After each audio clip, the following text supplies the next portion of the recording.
Good afternoon. The April 3rd meeting of the Oklahoma City Water Utilities Trust will be considered in order. First item on the agenda. Item 2 is the approval of the minutes for the March 20th meeting. Move approval. Second.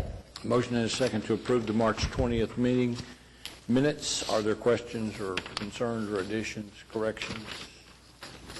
Hearing none, voting please. Minutes are approved. Next item is a consent docket. Move the consent docket subject to individual consideration. Second.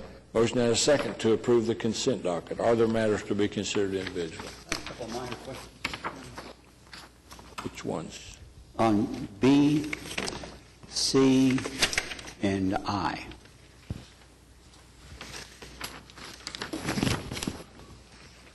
Well, why don't we start with D? This is B as in boy. Oh, B. I mean, I've been... Pardon me. This is just a question I've asked before. When there's such a significant difference between the engineer's estimate and the winning bid, you always are a little concerned that maybe there's somebody missed something, and or they intend to make it up in change orders. And I just, like I say, I just am a little concerned. I'm sure that's not the case this time, but I just wanted to ask a question about it. Based on the tightness of the first two bids, we do think we got a good price. And rehabilitation work does tend to be a specialty item, so to a certain extent it depends upon the contractors who are available to do the work. I think that I'd agree that our estimate was high, but I see 2 of the 4 bids are in the range that we anticipated. On MC, we're spending $1,592,000 plus on Overholser water treatment plant. Is this the sum total of what we have to spend to bring that up to par, or will there be additional projects going on? There are additional projects. There are about $9 million in total projects, some of which you have already seen. This is the largest of the projects to make the lime softening system work correctly. We're also installing a new tank at about, I think it's 370,000 gallons on the site as well. We worked hard to avoid these projects to be able to release the Overholser plant, and we are not there yet in the distribution system. The distribution system needs a boost from the Overholser plant in a few months out of the year. It's unfortunate. I believe it's going to continue for at least another 10 years. A question on I then. This relates to the Hefner water treatment plant, and in the background information it says the 2003 water master plan forecasts the need for 200 million gallons per day water treatment capacity at the Hefner plant in the next 45 years. Long time frame.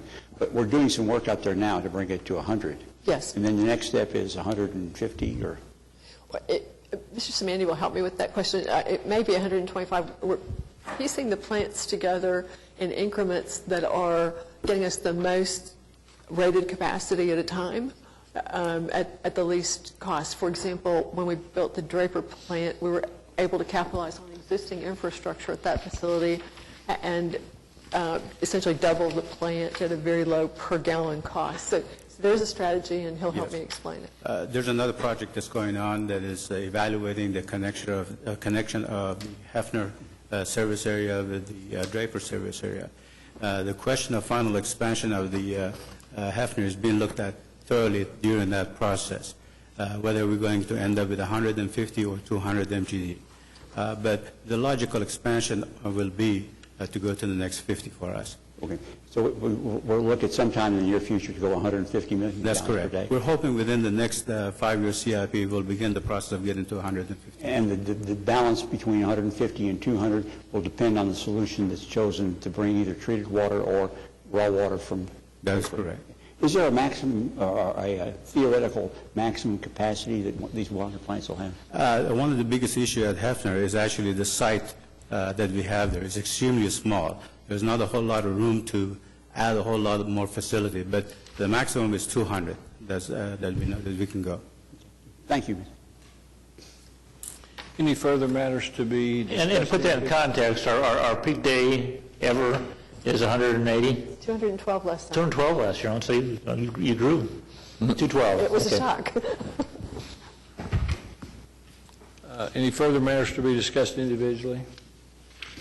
Hearing none, voting, please. Consent docket's approved. Next item is the concurrence docket. Move the concurrence docket subject to individual consideration. Second. I have a motion and a second on the concurrence docket. Are there matters to be, are either of those matters something we need to discuss individually? Hearing none, voting, please. Your Honor, Mr. Chair, I'm sorry. On this particular project, the AT&T utility lines are going to be relocated in conjunction with the street contract. Were those utility lines, were they in the street right away, or were they in private easements? Yes, I believe that they're in street right-of-way. So and AT&T will pay for this additional cost then? That's my understanding. Thank you.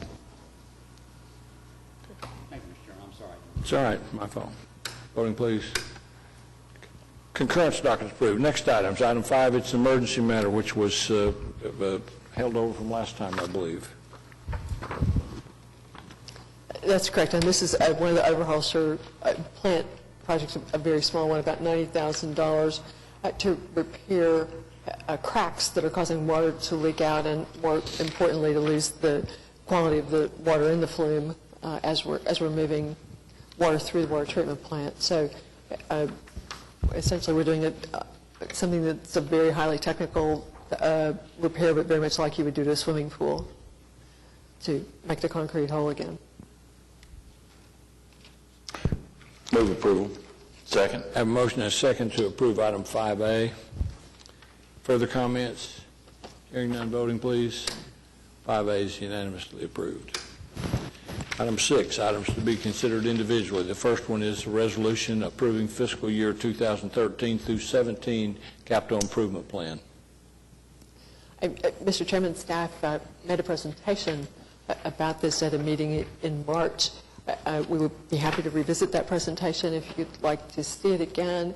The questions that staff pursued following the presentation at your March meeting were related to the size of our capital program, particularly the pipeline that's planned between the Draper and Hefner plants, and we have a little more information for you about what's driving the capital program. Essentially, the water utilities making an intergenerational improvement that begins late in the capital plan. This is the first time that the Atoka pipeline's second pipeline has shown up in your program as we look at these things every 2 years.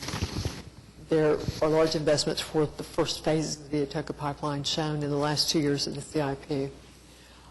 Staff is working with the system engineer who will provide us more details and has been charged with looking at how we may best build the pipeline efficiently and also in a manner that helps us manage the total cost. It's obviously a very large investment for us and very important. The reliability of getting water in from southeastern Oklahoma is critical to us.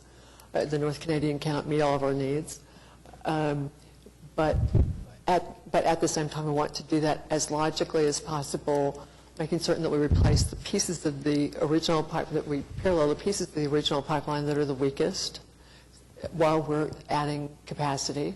It's a complex question, and so I do want you to know that we're looking at that, and you will have more than 3 opportunities as we go forward, to look at how we're scoping that project and how it will impact our rates. That portion of the capital program is driving your revenue requirements in the next few years. Marcia, I got one other question, or I have a question that relates to the topic we discussed a minute ago, the connection between Hefner and Draper, and that's discussed in this presentation. Do you have any idea when that decision is going to be made? Sam won't give us details about the schedule that they're working on, but we are looking again at the concept of bringing treated water north, decreasing the service area for the North Canadian Basin, or maintaining the service area for the North Canadian Basin and not growing it, versus options to bring raw water into that service area to supplement the North Canadian system. It's a very complex list of pros and cons for each option. Obviously, we want to be able to use an investment like that to deliver water to customers. And we also want to make certain that our system is very reliable. Go ahead, Sam. Our goal is this month to start a lot of the system modeling that we go into this treated water option. And hopefully, by the next couple of months, we'll have all of those scenarios worked out so we can see what improvements need to be made to connect those two systems. And the final report, we hope we'll get it in about 4 months, thereabout. This year? Yes. Yes. Okay, thank you. You are. Any further questions on item A? Have a motion? Move resolution. Second. Have a motion and a second to approve the resolution. Further comments? Voting, please. Resolution is approved. Next item is item B, a resolution of the Oklahoma City Water Utilities Trust approving the 5-year financial plan. We have a presentation on that. Mr. Chairman, this is Dennis Whaley with your financial advisor, PFM. We're always pleased to see Dennis. He's going to visit with you about the financial plan, but also how the commercial paper program fits into that program, fits into our financial plan. I believe that you may not have received a copy of Dennis's letter report. We've handed one out. I'd like to request that we postpone voting on this issue until next time so you've had a chance to review his detailed information. But in the meantime, I would like to have Dennis go ahead and make the presentation so you get an introduction to what we're talking about. Good afternoon. I'm Dennis Whaley with PFM. You should have a presentation in front of you that I'm going to walk through about the financial forecast. Going to page 2, this is a quarterly update incorporating the proposed CIP and the pro forma for 2012. Just a review of Aquit's financial goals: maintain a minimum of 2 times coverage for debt service, maintain a minimum of 1.7 times coverage when you include the McGee Creek debt, 90 days cash on hand, debt to equity of less than 50%, pay-go depreciation of 100% or greater, and we want to try to have a fixed charge coverage of approximately 1 time. These are all very strong financial ratios that are viewed very well, very favorably by the rating agencies, which helps us maintain our AA plus Moody's rating and our AAA S&P rating. On page 3, we have the financial forecast summary. There's a bold black line at 2014, and prior to that are the revenue adjustments that have been approved by the trust. After that, 2015 and beyond, are the revenue adjustments that are projected in the model based on the CIP. You'll notice that when we built this, it maintains all the financial metrics goals. And what we're trying to do here is, since the CIP grows significantly beginning in 2016, we're trying to use gradualism in the rate increases or the revenue adjustments so that you don't have a rate spike come 2016 or 2017. And you'll notice this on the next page where we show the CIP. And you'll notice under water, if you go down to the 5th line, total water CIP, you'll see that it goes up substantially in 2016 and 2017.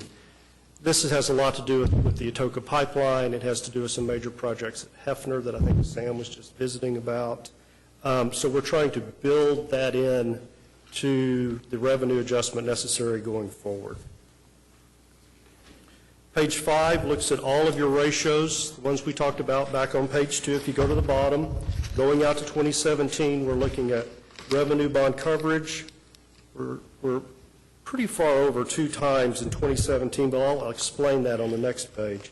Debt to equity ratio, very much below 50%, and we maintain our days cash on hand of 90 days. Now, everything we generate above 90 days as far as cash just goes back into projects, which reduces your debt outstanding, a very good thing. So if we go to page 6, what you notice, that prior sheet only went to 2017 and our ratios were fairly high, but you see they begin to drop off. On the top right, that is coverage without McGee Creek. On the bottom left is coverage with McGee Creek. Going back to gradualism, we're trying to raise rates slowly over time in order to meet the CIP needs and the substantial projects we have in 16 through 20. So going to the next page, of course, the CIP has to be funded, and we have used a commercial paper program to fund our needs. Just briefly take you to page 10, and you'll notice on the right at the top, we continue, because of the financial strength of Aquit, able to borrow money at very low rates, 11 basis points to 15 basis points.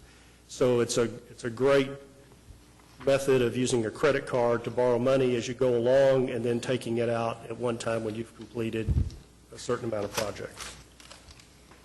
And then on the next page, briefly, compliance with our requirements regarding the CP program. We authorized $300 million in project authorization. You'll notice remaining authorization is $125 million, so we've not exceeded what the trust approved. Our commercial paper authorization currently is $125 million. We should have that increased to $150 million within the next month. That process has taken a little bit, but closing is coming shortly. And remaining authorization under the letter of credit is $88 million. We're in compliance. Lastly, the procurement authorization, which says if you allocate the CP program to finance a project, that you need to show it as if it was spent.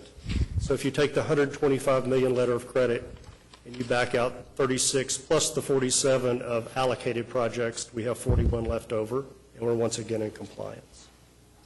So I hope this was helpful, and if you have any questions, I'd be happy to answer them. Dennis, do you know of any difficulties the city's had placing its commercial paper? I'm sorry, I didn't. Has the city encountered any difficulties in placing its commercial paper? No, sir. We've had no problems. State Street has been we were fortunate or good, one of the two, when we selected State Street, because so far they have been one bank that has had absolutely no problems. So that has served us very well. The projected coverage in the spike that you referenced in 2017, that is assuming we continue to raise rates incrementally. We'll see a jump in coverage, and then we'll work that down as we start to pay debt? Yes, sir. I think it was page 6. We have rate adjustments in there assuming a certain CIP. Okay. So that's right. So if we hit those marks, then we should see that surge in coverage, and then it'll work itself off. Yes, sir. You should see that surge, and then you'll see that drop. And while our financial assumptions have all been good, the challenge for the staff is to keep working at managing those later years and getting things built affordably. Sure. So we'll be back discussing this many times. I'm a big advocate in incremental management of rates instead of delaying and deferring and then seeing rate shocks, because it never ends well for anybody. Any further questions, comments? Hearing none, thank you. Thank you. We have a resolution? Deferred a week. Okay. All right. The next. Yeah, next meeting. What? Next meeting, which is April 7th. Okay. Okay. The next matter. Do we need executive session on this next matter? Probably shortly. Have a motion? Second. Motion and a second to move to executive session. Voting, please. We will hold executive session at the end of after citizens to be heard and before adjournment. The next item is items from trustees. Are there matters from trustees? Next is the general manager report. The first one and the only one is a briefing on Utilities Department Safety Program. We have a presentation on that also. We do, Mr. Chairman. Trustees, Jesse Hilly is our safety manager, and just going to describe for you some accomplishments that we've reached with our safety program. Hello, Chairman, Trustees. It's an honor to be able to tell the story about our safety program. We started this about 10 years ago, in utilities, and a lot of hard work has been put into it.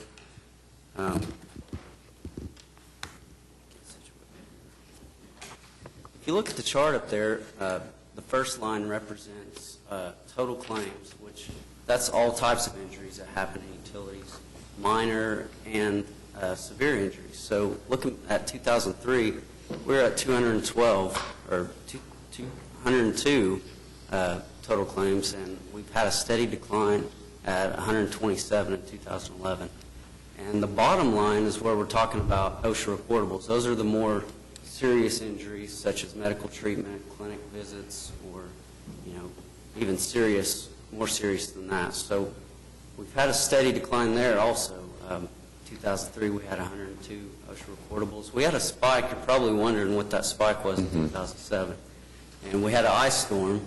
Okay. And so we implemented ice cleats for our employees that are exposed to have to walk on ice for their job. And you can see that has dramatically reduced our injuries there. So since 2007, we've had a really good decline. So we finished 2011 with 67 OSHA recordables.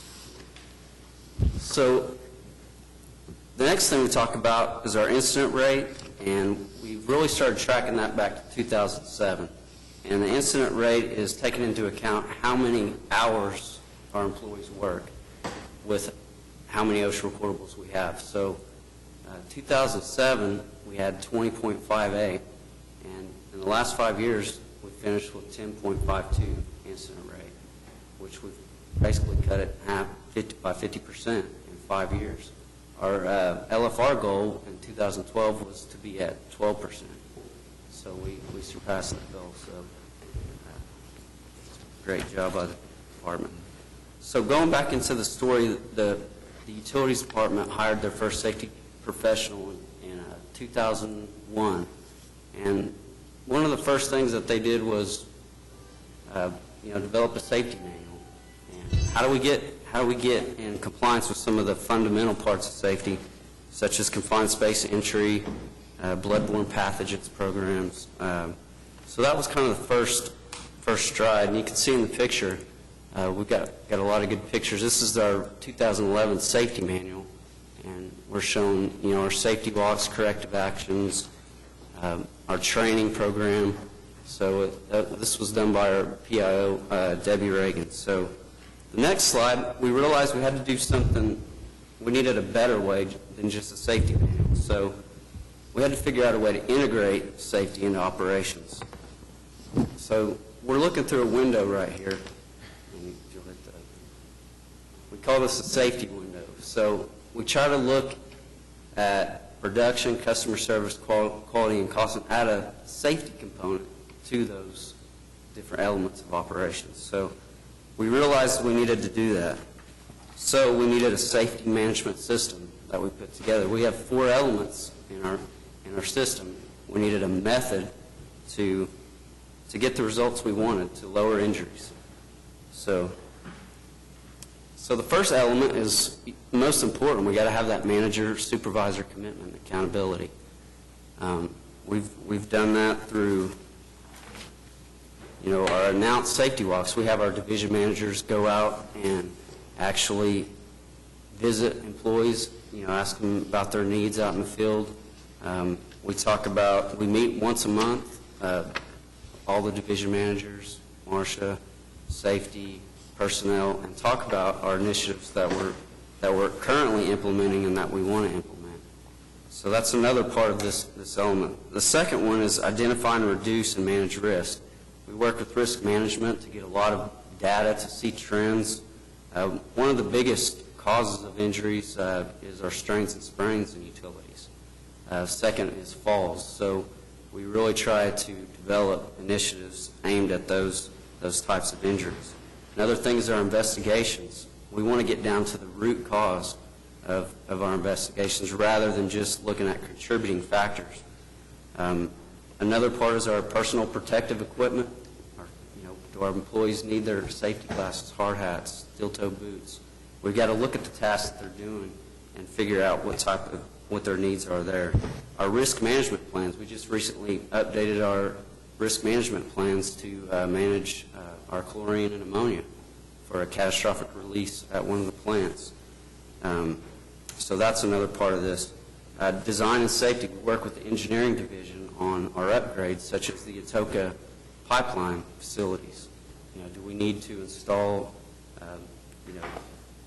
railing? How are we going to change the light bulbs that are 20, 30 feet up in there? We're going to use cable lights where we lower them. And so things like that, we really try to design safety into the facility when it's being built. Next slide. Can you go one more?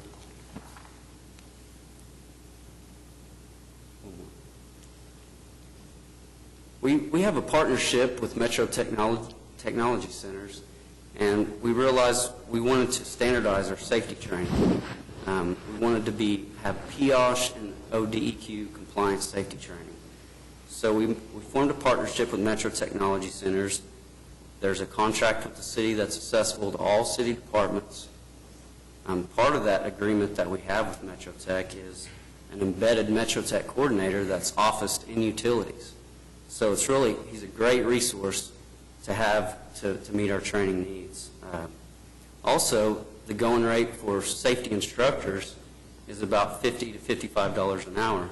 Through state reimbursements, we pay $20 to $25 an hour for our safety training. So Metro Tech's been a great resource in helping us reduce our injuries.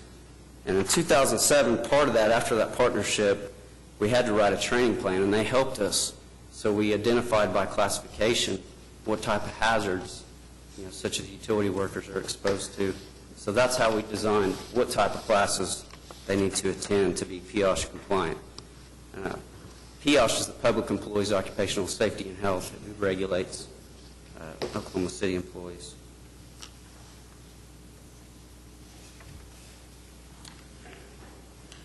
Slide 11. And the last one is encourage and increase employee participation. That's something we're really working on right now. How do we get employees involved, get them on board, such as writing standard operating procedures? They know the job sometimes better than we do. So a good example of that is line maintenance. They wrote 100 standard operating procedures for their whole division, and they're in the middle of updating those procedures. And employees were a big part of writing those procedures, and they take ownership in those procedures. Another thing, we have, each division has a divisional safety committee that meets once a month to talk about the initiatives we talk about in our steering committee. So the communication goes all the way down to the employees. We also recognize our employees in quarterly newsletters by Debbie Reagan, our PIO, for things that they do right in regards to safety. We're also utilizing SharePoint as a resource for our supervisors to access the forms that they need, look at our safety manual. It's in electronic format. So we're really working to strive to get employees involved. We also offer a program for employees that are injured, and they're released with restrictions, but they can't do their normal job. And this is a pilot program we started 2 years ago called the Transitional Work Program. We want to maintain a productive workforce, so we manage the employees through a team that risk management's involved, safety, the supervisor, and also sometimes they have another employee from the division. And we design a plan to meet their restrictions so they can still be productive to the utilities department. And the last part, when they're released, we talk about how they were injured and if a corrective action was put in place. So where do we go from here? It's all about, an employee going home the same way they came to work. That's in a simple way, that's what we believe in utilities. And we're really working on personalizing safety, making safety a value rather than a priority. Priorities change. We're trying to improve accountability in our safety program, holding employees responsible for working safe. And we're trying to maintain that Oklahoma public sector industry average incident rate of 5%. Like I said earlier, we're at 10, so we're trying to get down to 5%. So is there any questions? we have come a long way. Obviously, we have a long way to go. The employee involvement is very good. We have Jesse to thank for a lot of that. He pushes all of us regularly. That's a good thing. He's also someone whose picture you may have seen in some of our presentations, climbing tanks safely, demonstrating safe procedures for people who might have otherwise been afraid to do the task or not certain that they needed to follow the safety precautions fully. Congratulations on your efforts. I think it's a significant improvement. Thank you. We've been running safety programs before us. It's a really good accomplishment. Thank you. Thank you. We'll share that with the people who are doing the work. Yeah, lots of hard work by all of our utilities employees. So. Thank you. Next item, citizens to be heard. Are there citizens to be heard? We don't have anyone signed up. No unrecognizable people in the audience here, except that guy over there, that gray-haired guy over there with the glasses on. If there are not, we will retire to executive session and be back in a moment.